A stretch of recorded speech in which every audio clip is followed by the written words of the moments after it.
What's happening, YouTube? What's up? So Will Smith says that he was inspired by Rakim, but he did not.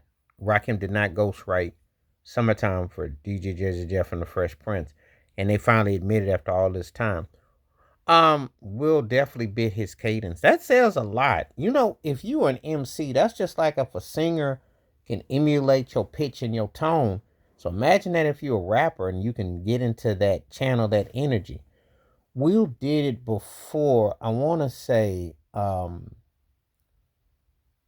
there was the song "Cruising" that I think was on his debut record, and he just cruising, and he used vocal implements. He's tended to do that with his voice, where you can hear it, and where it takes a tone and a range where he goes in and out. So it's noticeable. It's noticeable. I think that's pretty interesting that when you hear you know, that tone and that phrase that you can emulate that, that's pretty impressive when I think about it. Because, you got to really understand someone's cadence. And Will was talking about how he usually has his cheery voice, but his voice was that it was in his lower range. So it's interesting. And he channeled Rakim. So a lot of people thought Rakim had something to do with Summertime. Now the interesting thing was that back in the day, people would have called Will out on biting or stuff. But Will had such a past as an artist, and people were bumping that song so much that they didn't even trip on it because it sampled Summer Madness from Cool in the Game, but it was the tone that no one even tripped on. And the thing about with hip hop, it's not even about you singing in key or pitch or tone. That's the thing about it. It's a rhythm to it, but then again, it's not. So you emulating somebody else's swag and their style, which has happened many a time. There have been other people who sounded just like somebody, and no one said nothing really because you gotta biting flows in the '90s was legalized. Not so much in the '80s, but in the '90s that became legalized because if it wasn't the case, then the Brat would have been caught out.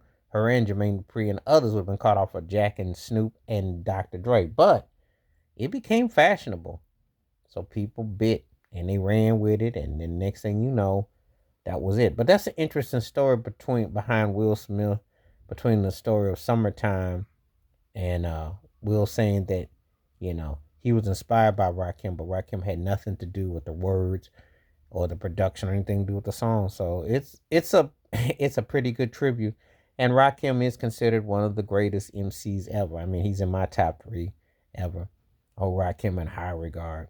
The technical aspect of him, um, definitely. So anyway, yeah, that's an interesting storyline, and when you take that all in consideration, it's like wow, that's pretty impressive. That's very impressive with how that you know comes into view, comes into you know you know um, you you kind of weather that, and it's interesting where it goes.